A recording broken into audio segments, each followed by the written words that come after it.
శ్రీమాత్రే నమః. శ్రావణమాస విశిష్టత. శ్రావణమాసంలో వచ్చే పండుగల గురించి తెలుసుకుందాం. శ్రావణమాసం అంటే చంద్రుడు శ్రవణ నక్షత్రంతో కూడి ఉంటాడు కాబట్టి శ్రావణమాసం అంటారు. శ్రీ మహావిష్ణువు యొక్క జన్మ నక్షత్రం శ్రవణ నక్షత్రం. శ్రీ మహావిష్ణువుకి లక్ష్మీదేవికి ఎంతో ప్రీతికరమైన మాసం శ్రావణమాసం. శ్రావణమాసం నెల రోజులు ప్రతిరోజు పండగ వాతావరణం ఉంటుంది. ప్రతిరోజు విశిష్టమైన రోజే. శ్రావణ సోమవారాలు శివుడికి, మంగళవారాలు గౌరీదేవికి, శుక్రవారాలు లక్ష్మీ అమ్మవారికి, శనివారాలు కలియుగ దైవమైన వెంకటేశ్వరుడికి శనివార వ్రతాలు చేయడం చేస్తుంటాము. ఇదే కాక శ్రావణ మాసంలో నాగపంచమి, వరలక్ష్మీ వ్రతం, జంధ్యాల పూర్ణిమ, ఇదే రోజు హయగ్రీవ జయంతి, సంతోషిమాత పుట్టినరోజు, రాఖీ పౌర్ణమిని జరుపుకుంటాము. ఇంకా ఈ నెలలో సంకటహర చతుర్థి, 78వ స్వాతంత్ర్య దినోత్సవం, శ్రీకృష్ణాష్టమి, మాస శివరాత్రి పండుగలని మనం జరుపుకుంటాము. మగువలకి ఎంతో ఇష్టమైన ఈ శ్రావణ మాసం శుభకర మాసంగా భావిస్తాము. పచ్చటి గడపలతో, మామిడి తోరణాలతో, చక్కటి రంగవల్లులతో ప్రతి ఇల్లు లక్ష్మీ నివాసంగా శోభాయమానంగా ఉంటుంది. ప్రతిరోజు పసుపు కుంకుమలతో ప్రతి స్త్రీ శోభాయమానంగా అలంకరించుకొని పూజలు, వ్రతాలు, నోములు నోచుకొని పేరంటాలని పిలిచి వాయినాలు ఇస్తూ వాయినాలని పుచ్చుకుంటూ ఎంతో సంతోషంగా లక్ష్మీ కళతో ఉంటుంది. ఈ శ్రావణ మాసంలో వరలక్ష్మి వ్రతం అందరూ చేసుకోవచ్చు. ఈ 2025 శ్రావణ మాసంలో 5 శుక్రవారాలు వస్తున్నాయి. పౌర్ణమికి ముందుగా వచ్చే 2వ శుక్రవారాన్ని వరలక్ష్మి వ్రతంగా చేస్తాము. ఇది ఆగస్టు 8వ తేదీన వస్తుంది. ఈ శ్రావణ మాసంలో వరలక్ష్మి వ్రతం అందరూ చేసుకోవచ్చు.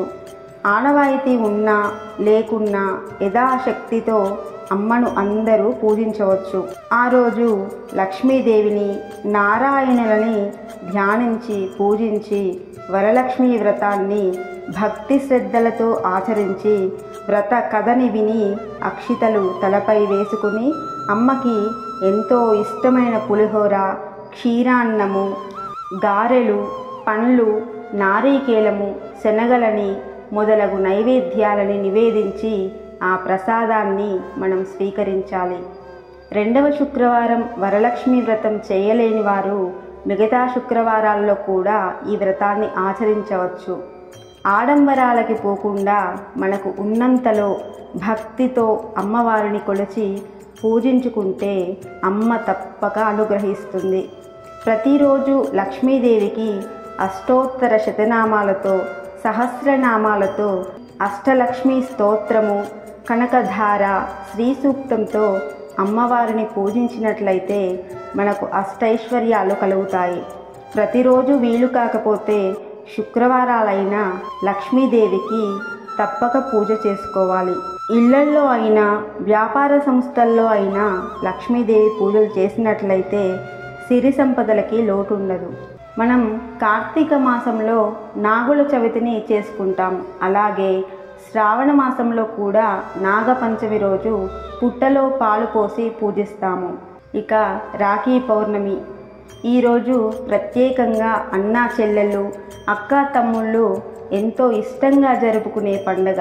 ఈరోజు సోదరుల మధ్య ఉన్న ప్రేమాభిమానాలకు, వారి మధ్య అనుబంధాలకు గుర్తుగా రక్షాబంధనం కడతారు. ఈ రక్షాబంధనం అన్నాతమ్ముల మంచి కోరే సోదరికి, నీకు కష్టాల్లో తప్పక అండగా ఉంటానమ్మా అనే సోదరుడు చేసుకునే ఒక భాసనే ఈ పవిత్రమైన రక్షాబంధనం. ఈ రాఖీ పౌర్ణమి రోజే జంధ్యం ఉన్నవారు ఈ పౌర్ణమికి జంధ్యం మార్చుకుంటారు. గాయత్రీదేవిని ఉపాసించి గాయత్రీ మంత్రంతో జంధ్యాన్ని మార్చుకుంటారు. ఈరోజు విద్యార్థులంతా హయగ్రీవుని ధ్యానించి పూజించాలి. ఎందుకంటే హయగ్రీవ జయంతి కూడా ఈరోజే. హయగ్రీవ శ్లోకం. జ్ఞానానందమయం దేవం నిర్మలస్ఫటికాకృతిం ఆధారం సర్వవిద్యానాం హయగ్రీవముపాస్మహే.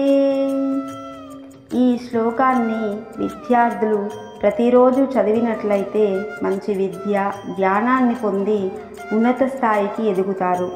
తప్పకుండా మీ పిల్లలతో ఇది చదివించండి. ఇదే రోజు సంతోషీమాత జన్మదినం కూడా.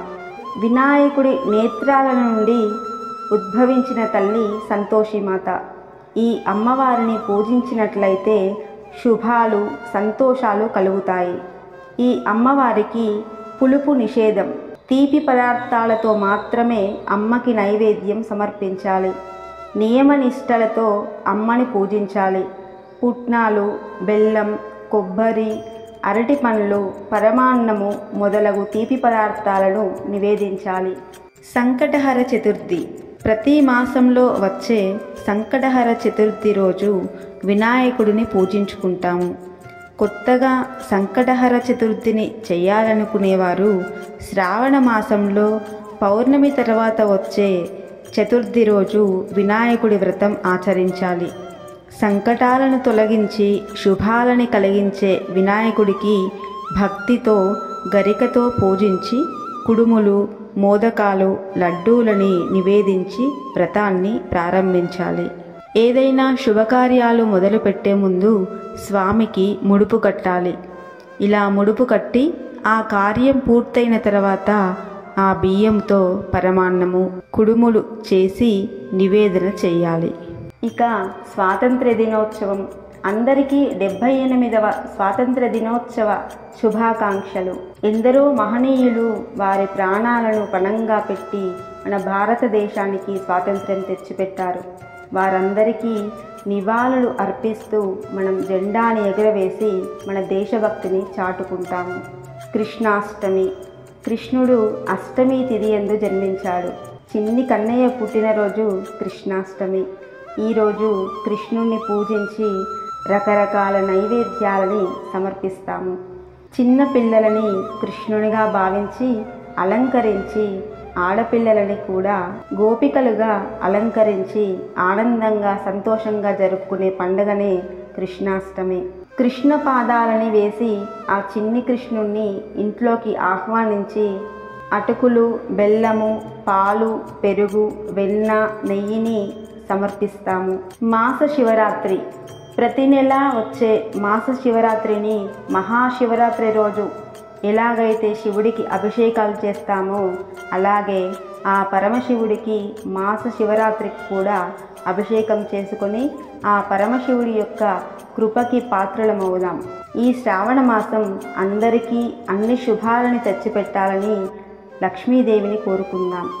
ఈ వీడియో మీకు నచ్చినట్లయితే తప్పకుండా మీ అభిప్రాయాలను తెలియజేయండి. స్వస్తి.